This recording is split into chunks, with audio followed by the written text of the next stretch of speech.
بسم اللہ الرحمن الرحیم۔ حضرت علی علیہ السلام کی ظاہری خلافت کا زمانہ آیا تو حضرت نے یمن میں اپنے عامل نمائندے کو خط لکھا اور اس سے درخواست کی کہ لوگوں کے ساتھ عدل و انصاف سے پیش آئیں، اور آخر میں اس سے چاہا کہ 10 لائق ترین افراد کو ایک خاص کام کے لیے حضرت علی کے پاس بھیجیں، اور اس نے 100 افراد کو منتخب کیا اور پھر ان میں 10 لوگوں کو جو سب سے ہی افضل اور اچھے تھے تو ان کو انتخاب کیا۔ ان 10 لوگوں میں سے ابن ملجم مرادی بھی شامل تھا۔ جب یہ لوگ حضرت علی علیہ السلام کے پاس پہنچے، ابن ملجم شجاع، فصیح و بلیغ تھا۔ اس کو ان لوگوں نے اپنا سخن گو بنایا تاکہ حضرت سے گفتگو کریں، اور مدہ میں جو اس نے خود اشعار لکھے تھے وہ پڑھے۔ اس کی تمام باتوں میں سے ایک بات یہ بھی تھی کہ ہم فخر کرتے ہیں، آپ فرمان دیں ہم سب غلامی کریں، اور ہماری تلواریں آپ کے دشمن کے لیے آمادہ ہیں۔ حضرت علی نے بعد میں اس کو اپنے پاس بلایا اور فرمایا، تمہارا نام کیا ہے؟ اس نے کہا، عبد الرحمن۔ حضرت علی نے کہا، تمہارے باپ کا کیا نام ہے؟ اور اس نے کہا، ملجم۔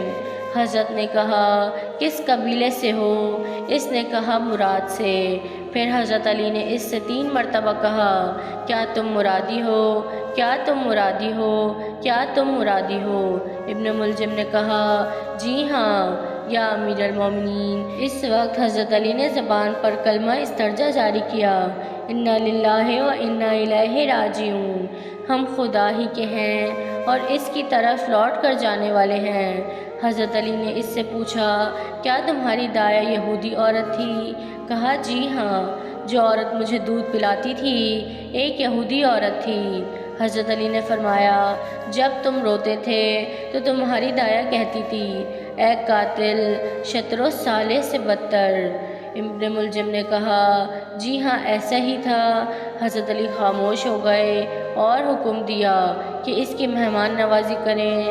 کچھ دنوں بعد ابن ملجم بہت بیمار ہوا کیونکہ وہاں اس کا کوئی نہ تھا، تو حضرت علی خود اس کی عیادت اور خدمت کیا کرتے تھے یہاں تک کہ وہ صحیح ہو گیا۔ ابن ملجم اس قدر حضرت علی کی محبت کا دیوانہ ہو گیا، عرض کیا کہ میں آپ کے پاس سے نہیں جاؤں گا اور اب یہیں رہوں گا۔ حضرت علی نے فرمایا، انا للہ و انا الیہ راجعون۔ ابن ملجم نے کہا، اس آیت کے پڑھنے سے آپ کی کیا مراد ہے؟ حضرت علی نے فرمایا، تم میرے قاتل ہو۔ ابن ملجم کو اس بات سے تعجب ہوا اور سوچ رہا تھا کہ حضرت علی کا دوست ہوں، لیکن یہ نہیں جانتا تھا کہ خداوند عالم سبھی انسانوں کا امتحان لیتا ہے۔ جو شخص محبت کا دعویٰ کرتا ہے اس کے اوپر ہزاروں امتحان ہوتے ہیں۔ ابن ملجم نے اپنا سر پیٹ لیا اور کہا، امیر المومنین، ابھی اسی وقت مجھے قتل کر دیں تاکہ ایسا حادثہ پیش نہ آئے۔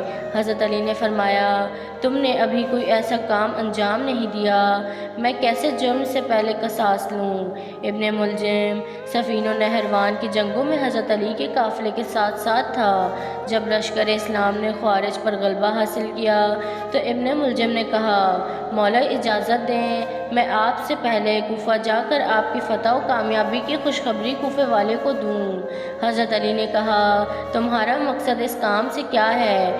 اس نے کہا، میں چاہتا ہوں خدا مجھ سے راضی ہو جائے کہ حضرت علی کی کامیابی سے لوگوں کو خوشحال کروں۔ حضرت علی نے اجازت دی۔ اس نے ایک جھنڈا ہاتھ میں لیا، کوفے کی طرف گیا، شہر میں داخل ہوا اور بشارت بشارت کی فریاد شہر میں گونجی۔ اس طرح وہ گلیوں سے گزر رہا تھا کہ قطامہ کے گھر کے پاس پہنچا۔ یہ بہت خوبصورت، حسین و جمیل اور دولت مند عورت تھی، لیکن بدکار اور فحاشہ عورت تھی۔ جب اس نے فتح کی خبر سنی، ابن ملجم کو پکارا تاکہ وہ اپنے باپ اور بھائی کے بارے میں پوچھے۔ قطامہ اسے اپنے گھر لے گئی اور عزت و احترام کے ساتھ مہمان نوازی کی۔ ابن ملجم پہلی ہی نگاہ میں اس کا عاشق ہو گیا اور اپنے دین و ایمان کو اس کے ہاتھوں بیچ دیا۔ قطامہ نے اپنے باپ اور بھائی کے بارے میں پوچھا جو سپاہ خارج میں سے تھے۔ ابن ملجم نے کہا وہ سب جنگ میں ہلاک ہو گئے۔ یہ خبر سنتے ہی وہ رونے لگی۔ ابن ملجم اس خبر کو دینے پر پشیمان ہوا۔ قطامہ تھوڑی دیر بعد اٹھی اور دوسرے کمرے میں گئی، اپنے آپ کو آرائش و زینت سے سنوارا اور واپس آئی۔ اس کو دیکھتے ہی ابن ملجم کا دل لرز گیا۔ ابن ملجم شہوت نفسانی میں اسیر اور اپنے اختیار کو اپنے ہاتھ سے دے بیٹھا۔ قطامہ سے خواستگاری کی۔ قطامہ نے کہا اگر مجھے چاہتے ہو تو میرا مہر بہت زیادہ ہے۔ ابن ملجم نے کہا جتنا بھی ہوگا قبول کروں گا۔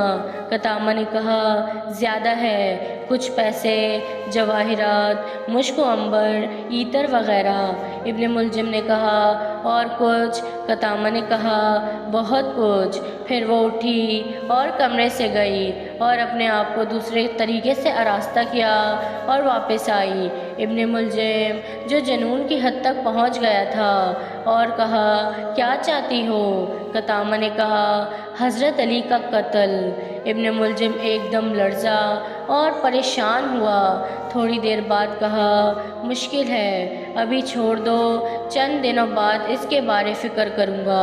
دوسرے دن ایک قاصد یمن سے ابن ملجم کے پاس آیا اور کہا تمہارا باپ اور چچا مر گئے ہیں اور تم ان سب کے وارث ہو، جاؤ اپنے اموال کو جمع کرو۔ ابن ملجم بہت خوش ہوا، دل میں سوچ رہا تھا کہ پیسے لے کر قطامہ پر نثار کروں گا۔ اس وجہ سے حضرت علی کے پاس گیا اور کہا میرے باپ اور چچا کا یمن میں انتقال ہو گیا ہے، چاہتا ہوں کہ اپنے قبیلے کے پاس چلا جاؤں، اپنے عامل کے پاس یمن میں خط لکھ کر دیں اور سفارش کریں کہ میراث کے اموال میں جمع آوری میں مدد کریں۔ ابن ملجم یمن کی طرف چلا۔ راستے میں رات ہو گئی، دور سے آگ کا شعلہ دیکھا، اپنے دل میں سوچا کہ نزدیک جائے اور رات کو آگ کے پاس جا کر رہے۔ جب آگ کے نزدیک ہوا تو اچانک جناتوں نے فریاد کی کہ اسد اللہ کا قاتل آ گیا۔ ابن ملجم ڈرا اور کانپنے لگا۔ جناتوں نے اس پر سنگ باری شروع کر دی۔ وہ وہاں نہ رہ سکا کہ آرام کرے، تھکا مندہ وہاں سے بھاگا اور زحمت سہتا ہوا یمن پہنچا اور خط یمن کے حاکم کو دیا۔ حاکم نے دستخط علی کو بوسہ دیا اور آنکھوں سے لگایا اور جلد از جلد اس کام کو پورا کیا۔ ابن ملجم نے اپنے تمام اموال لیے اور خوشی خوشی کوفے کی طرف چلا، لیکن راستے میں ڈاکوؤں، راہزنوں نے اس کو روکا اور اس کے لباس اور سواری کے علاوہ تمام اموال لوٹ لیے۔ ابن ملجم جنگل میں سرگردہ تھا، لیکن تھوڑی دیر کے بعد ایک قافلے سے جا ملا۔ ان کے ساتھ ہم سفر ہو گیا۔ قافلے میں وہ دو شخص کا دوست ہو گیا۔ ان دونوں کا تعلق خوارج سے تھا۔ ان لوگوں نے کہا ہم نے عہد کیا ہے کہ حضرت علی، معاویہ، عمرو و عاص کو قتل کریں گے۔ ان لوگوں کا نظریہ تھا کہ تینوں لوگ مسلمانوں کے درمیان اختلافات کا سبب ہیں۔ وہ دونوں خارجی مامور ہوئے کہ معاویہ اور عمرو و عاص کو قتل کریں گے۔ چنانچہ عبد الرحمن نے قبول کیا کہ وہ حضرت علی کو شہید کرے۔ وہ کوفہ پہنچا اور سیدھا قطامہ کے گھر گیا۔